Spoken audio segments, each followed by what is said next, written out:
Welcome to the Bullish Drive Podcast, where we explore the realms of faith, mental performance, and personal testimonies through conversations with high-level performers. Join us as we extract valuable insights from their experiences to supercharge your pursuit of peak performance. This is the Bullish Drive Podcast. What's up, guys, and welcome to another episode of the Bullish Drive Podcast. I'm James Dreesen, your mental performance coach, and if you're new here, this is a podcast where we invite guests from professional sports, professional trainers, professional musicians, and we talk about mindset and testimonies. How do we take our game to the next level? And what a better place to get the information from than those who are there before us. So if you're new, hit the subscribe button and follow so that you don't miss out on any future episodes. And of course, to check out the earlier episodes from this season where we had many incredible guests. So today we have a guest on here who has taken her game, not just all over the country, but all over the world. And we talk a lot about visualization. We talk a lot about organization, and we talk about just planning your week and your day so that you're all the time taking steps towards your vision, steps towards your goal. So there's never a day wasted, even if it's a tiny step, even if it's a tiny little thing, as long as it's getting you closer to the greater vision. And today our guest talks about that. She talks about what she goes through to organize her week, what she needs to do preparing for those big matches, those big fights. And if you didn't know, I also have had my hand in mixed martial arts, specifically Brazilian Jiu-Jitsu. And I did have my hand in Muay Thai, and I enjoyed it. I liked it, but getting hit in the face on purpose was just something I didn't prefer. And maybe I just wasn't cut out for it, but I love Brazilian Jiu-Jitsu. What I loved about it is just the fact that if you hold on long enough, you'll find the answer to any situation. You just have to be patient, you have to be calm, you have to be in control, and you have to trust in your own skills and training. And today we have a champion Muay Thai kickboxer on that has taken her game from all over the United States to all over the world, and just her journey from testing it out to becoming a champion in the sport. Today, I'm super stoked. I'm super excited to invite Theresa Branco, champion Muay Thai fighter, onto the Bullish Drive Podcast. It's a pleasure to have you on, Theresa. Welcome to the show. Yes, thanks, James. Thanks for having me. I hope I have a perspective, good perspective to show for everyone to listen to. Oh yeah, no, definitely. Especially just hearing and seeing a couple of your fights. Like I said, I caught a couple of them. I saw a title fight that you had where you won a belt, which is really, really cool to see. Which one was that? Oh, I remember now.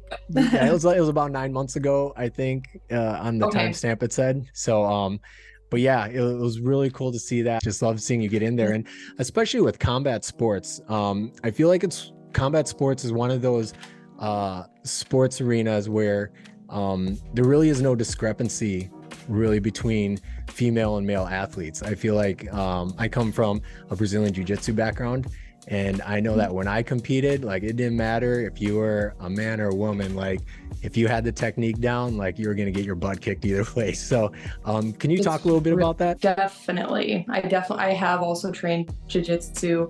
I did about a year of it around the same time I started kickboxing. I kind of thought at the time maybe I would do some MMA, so I was like, let's get the ball rolling on this. Right. After about a year, I had hurt myself doing it. I broke my pinky, so it took me out of kickboxing. And after that, I was like, I at that point I was able to see a path forward in kickboxing itself too. So I was like, okay, I think I'm just gonna focus full time on kickboxing rather than jiu-jitsu. And it was at a different gym, so that's kind of tough to navigate too. But yeah, being, like you said, when it comes to technique, to an extent, strength is not going to help you. Yeah. If you get someone who's spent more hours in the gym working on their technique, they're going to, I guess you could say, outsmart you every time. Mm-hmm. Right. It's definitely that type of sport. I love that though, because so my sons are in Brazilian Jiu-Jitsu, and something that we talk about all the time is if you can hold off long enough, you'll find an answer, right? Like, if you can just hang in there, you'll find a solution to the problem that you're in, which is what I love about the sport. It trains like Brazilians, it trains grit. How did you find yourself in this sport? Did you do sports before this? Like, was there something you moved from, or was it always like, I want to go fight people? It was not always that way. I think it surprised a lot of people when I started. Once they saw it coming out on like Facebook and everything, they're like, oh my goodness, I guess Theresa did have it in her this whole time. But in high school, I did basketball, volleyball, ran track. I did 2 years of volleyball at a junior college in North Dakota.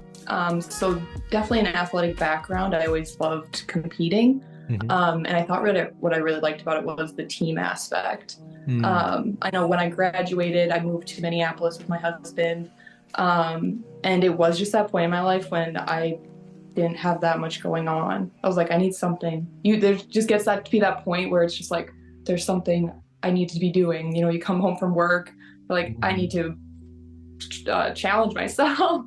Yeah. So I did end up just going to, this is a very typical origin story, to a fitness kickboxing class in the cities here. The first day I went, I was so nervous to go. It was just this fitness kickboxing class. The first day I was like, I'm doing this forever.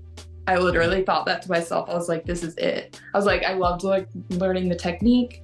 And from that day, I was like, I know I want to compete in this. But I kept it to myself. I did this like 6-week challenge they had. I lost 15 pounds doing it. And then right after that, I already knew where I wanted to go. This was right in 2020 also. Oh, shoot. So my plans kind of got thwarted there for a while the pandemic was, going on. But eventually my first chance I found the closest kickboxing gym. I knew I'd need somewhere close so that I go. It's just easier. And I did look for the one that was led by a female MMA fighter with Caitlin Young. So I'm at her gym still at Striking Institute. So that's what brought me in. I was close to home. It was a woman. I didn't know what to expect. So I was like, it helps that there's a female leading the gym. Right. So I ended up where I am. That's so awesome. Now you say fitness kickboxing and is there, do you compete against other people in fitness kickboxing? No. Well, no, you don't. But you look around the room. No. Yeah, you look around the room. So no, you don't. It's just a standing bag situation, and you go through like an hour of pretty much a HIIT workout. Yeah. Okay, so all right, I gotta kind of conceptualize this, because I know a lot of people that do like fitness kickboxing, and then you're like, the next thing I want to do is go fight people. So it's like, what was that thought? Because I feel like there's got to be a choice in there, or a drive in there that you had, where it's like, I can go compete against other people like physically and be good at this. What was like your thought process for that transition? I had no idea what was out there. Nothing. Like I watched UFC like growing up, I guess. But I just started researching it. The main thing I saw was MMA. Of course, that's like the headlines of everything. So then I'm like, oh, Muay Thai is a thing, kickboxing. Usually MMA fighters start there. So I just looked for a kickboxing gym essentially. But I remember at the fitness kickboxing gym I went to, at one point, the owner of the gym, I was talking to him, he wanted me to sign up for the next cycle or whatever. And I was like, actually, I think I'm going to go. I actually think I want to compete in this. So I'm going to go do that. And he's like, you want to kick people? That's what he said to me. He goes, you want to kick people? I'm like, I guess I do. Absolutely, I do. Yeah. That's so awesome. Like, so I went into Muay Thai for a very little bit. And I say a little bit because I come from a rugby background, so I can take a hit or two. But I remember there was one time where my sparring opponent caught me right on the chin, and I've been hit so hard in rugby so many times, but never before have I been rocked like that. And I think it was, for my decision, I was just like, I'll just stick with Brazilian Jiu-Jitsu. I felt more confident on the mats. For you and for many other fighters like Josh, who we had on the last season, we always talk about that moment, that first moment you get rocked, you get hit, and that thought process, like what drives you through that moment? Because like for me, it was like, I'm good. That was fun. You know what I mean? But like for you, you kept going. So what like history or what motivated you? What resilience drove you to be like, this is something I can still push through? I'd say a lot of my training hard partners have hit me harder in safe ways than I have gotten hit in fights, I would say. Oh, okay. I think one of the first times, it was my second fight, and it was before my structure was that good. That's when it always hurts the worst. When your chin is up or you just don't have quite the right structure. It was one of my first fights. I took a cross right to the chin, like you said. I think there's a picture of me being like, oh wow. I remember fuzzy around me. Yeah. And I remember taking that moment to be like, oh, that just happened. That's what that feels like. But I had considered that ahead of time. Oh, I was able to say, oh, that's how that feels, because I had considered you're getting into a fight, it's going to happen. That's never happened to me before, but I thought about it ahead of time. So I went in there being like, oh, okay, that's what that is. We're gonna keep moving. Yeah, no, that's good. And what that makes me think of is visualization. Is visualizing a big aspect of preparing for your fights? I would say I would benefit a lot from doing it more. Sure. I think in the beginning, especially, a lot of it came out of a fear place, of me being like, oh, I'm worried about this. I think I was able to think about things pretty constructively, not just oh, I'm so worried, I'm going to try to avoid this, but more oh, I'm curious about this. How would I react? How do I want to react is something I would think of ahead of time. And that, I think that helps a lot. I still do that, obviously, that helps a lot. I wouldn't say too many things catch me by surprise. I'd say there's things in fights that frustrate me because I thought I'd be able to get around them or solve it. But things just move too quickly sometimes. Yeah. But other than that, and if things happen to me in my fights for the first time, I don't forget them. I go into the next fight being you might get teeped backwards the whole fight and not be able to touch them. What are you going to do? Maybe I'd be able to figure that out. Maybe I'd be able to stop it after the first one or second one. But I know what it's like, so I can think of a plan forward. Yeah. So I'm assuming then, as you had more fights and you've completed more fights, your toolbox of responses has grown bigger. Is that right? Yes, I would say my first half of fights, I was doing more of the double down on what you're doing. Because I'm definitely the type of fighter come forward, be like, this is what I'm doing. I'm going to knee you. I'm going to clinch you. I'm going to get close. That was a little bit of a crutch to double down on something like that. Sure. Because I want to be a diverse fighter. I want to be able to do it all, honestly. And that's how you win, is being able to take any style. I think I've accepted that. The way I was fighting, if I was bigger than my opponent every time, it would work. But that's not always the case, I'm learning. So I need to be able to fight differently depending on this body type I'm fighting. And so I have made a change when it comes to adapting to things in training and thinking about it ahead of time. So that I'm not always just the bull driving forward. And it definitely has opened up a lot of different tools for me. So there was a turning point where I was like, I could just keep on this road. I could just keep slamming my head against the wall.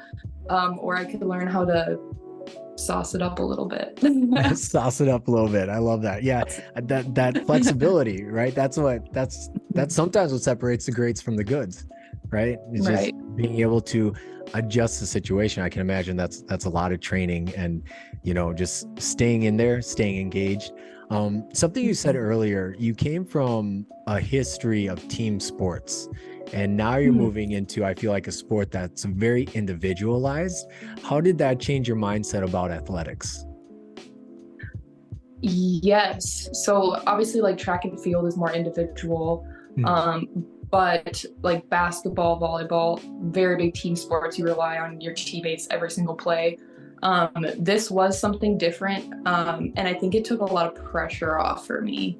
Oh, okay. I know in volleyball, basketball, there's always a lot of anxiety about, you don't want to make anybody disappointed. Yeah. So this sport is definitely, I would say it's definitely a team sport. We have a great team, and we all support each other. We couldn't train without each other. We're all very supportive. We show up for each other. But yeah, you are the only one out there to an extent. You have your corner. But having that team dynamic is what, for me, really helps me perform well. It's like, this teammates help me prepare in this way, this one in this way. You know, it just goes down the line, and in your head, you don't have to be out there alone. Yeah, that's good. And it sounds like even when you're not fighting, you're out there supporting each other as like a gym team. Definitely. That's definitely a requirement. Yeah. At our gym, you gotta show up even if you don't have a fight on the books. And our team really does that. That's so cool. And now as an individual fighter, you've done a lot of traveling by yourself to different fights. Do you now, in those situations, are you fighting independently? Or are you still fighting out of the gym? And who goes with you to support you in those? Yeah, so there's only one instance where I was able to rack up. I've been fighting for about 2.5 years, and I have 19 fights. So I racked them up pretty quickly. I was like, this is how I'm learning, the best way to learn. So I want to fight whatever chance I get. I want to fight. Which isn't always possible. Right. When you are on a team, your coaches, you know, they can't go everywhere. So there was one tournament. One of my opponents had fallen through for a card here in Minnesota. And I was like, I just want to fight. I want to do this tournament. My coach was like, you know, we can't go. But she had enough connections to be able to connect me with a coach who was going to the tournament, who was willing to corner me. And that does happen a lot, where fighters will come and just be cornered by somebody else. But yeah, it was just me. I traveled. I'm not used to, before this, I wasn't used to being alone at all. I grew up on like a big family. Like I never really had to do anything by myself. I've had my husband for years now. But I was like, I want to do this bad enough that I'm going to go. So I did. I traveled out there. I met my corners for the first time ever when I was out there. But I really still, when I was by myself, felt like I had that support from my team. And I really carried that with me. Yeah. And I did win that tournament. Hey, there you go. So it was a big moral victory. I was like, I can go by myself. I can do this. I can take instruction from a stranger, essentially. He did an amazing job. We're good friends now. Yeah, that was a fun tournament. Man, I can't even like fathom the idea of traveling and then relying on somebody I've never met before to be my support. How can you tell me more about just what you had to do to build that relationship super fast to a point where you can actually trust them coaching you in that corner? Yeah, so we had talked a little bit ahead of time before we went out, but when I got there, obviously he was great at communicating with me and meeting up with me. What actually made us connect so quickly is because there was an issue with my medicals when I got there. So I had cut a little bit of weight. I was waiting to weigh in, and that's when I was going to meet him. And there's a paperwork issue. So they were saying there was an issue with oh my gosh, don't even. I look at things meticulously. When I get my blood done, when I get my medicals done, I'm like, everything has to be exactly what they say. So when he said, oh my gosh, I was like, I looked over this, your instructions were not clear enough. But he essentially was saying I had to go to a minute clinic or whatever and get a doctor to sign off on my blood work. Dang. That's impossible to do, by the way. You can't do it. Like, doctors will not touch it. Like, they won't do it. So that's when I met Josh for the first time and his girlfriend, Kaylin. And we just drove to like 3 different clinics. And we're like, will anybody sign this? Will anybody sign this? Nobody would do it. So he ended up, so it was just a high stress situation when we first met. And I think that's what helped. Like he said later on too, he was like, seeing how you handled that situation made me have a better idea of how you would fight, or like what kind of energy you're going to bring like to the fight too. So that was actually a blessing in disguise. Probably they let me fight. I didn't get anybody to sign it, but I brought it back. I was like, look, I did what you asked me to. I can't get this signed, and they let me fight. So I was like, I did the sob story. I was like, I came all the way from Minnesota. Like, I just want to fight. And they signed it, and I went on my way. So. And you won it, and you kicked butt. And I won, so it was all worth it. It was a fun trip. That's a crazy story. There's tons of stories like that. You just have to roll with it. Okay, yeah. So let's actually follow that trail a little bit. So we talked a lot about like all these awesome things that you're able to overcome. What are some of the biggest barriers that you weren't expecting that you had to encounter and then figure out how to overcome them to keep fighting or to engage? In a fight? Or just in general, in the sports of or in the arena of combat sports. Yeah. Yeah. I'd say like I said, when I first jumped into it, I had no idea what to expect, what I would need to do to get anywhere in the sport. I still have a long ways to go, but I have a path in front of me now, at least. Before I was just blindly following, like, going to this gym, show me everything, and they did. They did. So I'm still at Striking Institute, but definitely I've never trained this hard in my life, obviously. Like I found so many limits to what I can do, like mentally and physically, in my personal life, just the boundaries I have to set. Waking up in the morning is something I would just like brag about never wanting to do. Have to do it. You have to do it. You have to fit it in with an 8-hour workday as well. But yeah, just something I didn't expect was probably the limits I've had to push to. But I've definitely found a way to make it sustainable and consistent.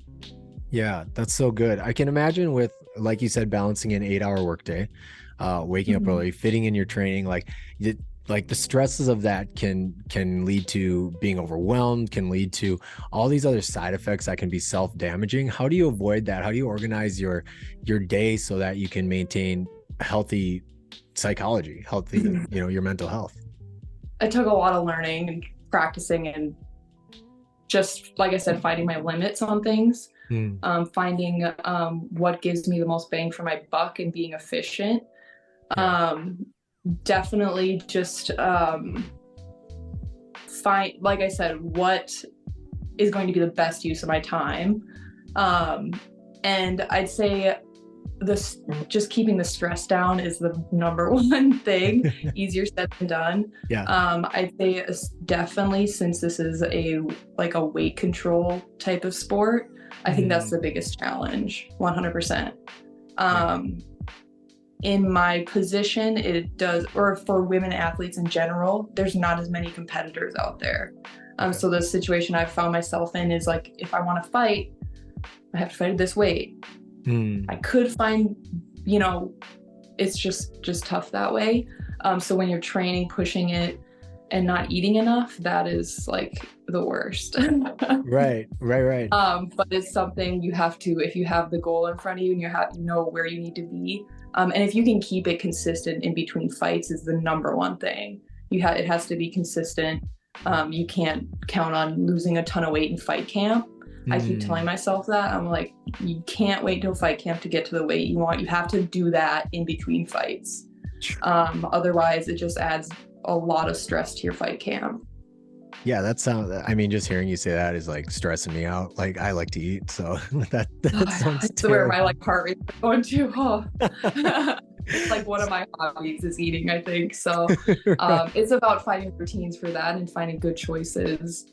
If you do, just getting enough protein is my number one, usually my goal, like getting enough protein in. Can't slack on the carbs either consistently. I think for women athletes as well, it's so important to be fueled enough.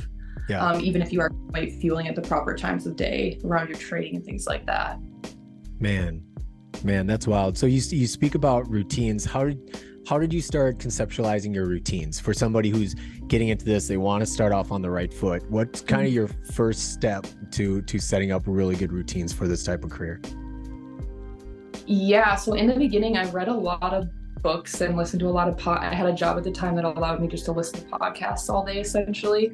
I did learn, I read the book Atomic Habits, which is pretty popular. Yeah, that's good. Yeah, so I read that, and I think that has shaped a lot of how I started approaching things. First and foremost, like I said, from the beginning, I was like, I need a gym that's less than 15 minutes from my house. Yeah. We're in Minnesota. There's days where it snows, where it's icy. I need to be able to get there. Yep. That type of thing was like number one for me, is like geography. Like, where's my work? Where's my house? Where's the gym? Is like one thing I was really worried about. But forming routines in general, it's about like when and where. Just go. Just show up when you said you're going to show up. And the rest will come, honestly.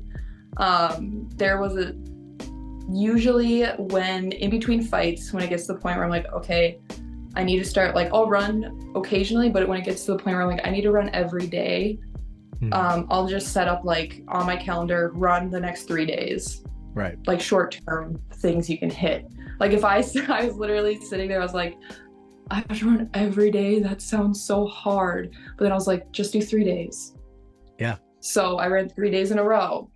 And then I ran 3 more days in a row. You know, it just goes like that. Like, just set those short things. At the end of those 3 days, you're going to have that habit down. You're going to have a routine down. And be like, I do this at this time. And you're just going to make it work. It just happens magically after you set it up. Right.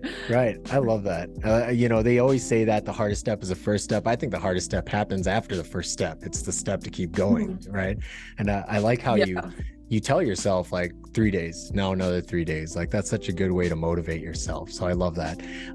So we're reaching down to the end of our time here. Is there anything else you want to tell our viewers, our listeners, who are interested in combat sports or just taking that mindset and applying it elsewhere? Any lasting words you want to say? Yeah, I just want to say you can do it. Like, simple. If it's something you want to try, go find a gym with good people in it. If you just have this feeling after going there for 2 weeks that you don't want to go anymore, find a different gym, because when you know, you know. Right. When you know, when it comes to the people at the gym. Definitely. And I do want to shout out my gym, Striking Institute. Yep. And also my strength and conditioning gym, Loris Rehab and Performance in Roseville. I started with them also very early on, doing strength and conditioning work, and just to prevent injuries, essentially. So I've been going there 2 days a week, every week for 3 years now. 2.5, something like that. But yeah, I definitely want to give them a shout out. They work with a ton of athletes, and they're great people. I love that.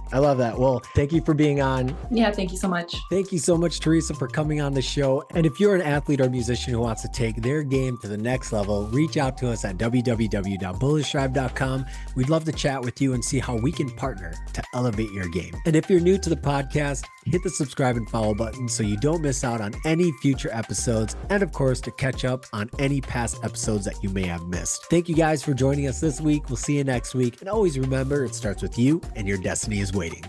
Peace.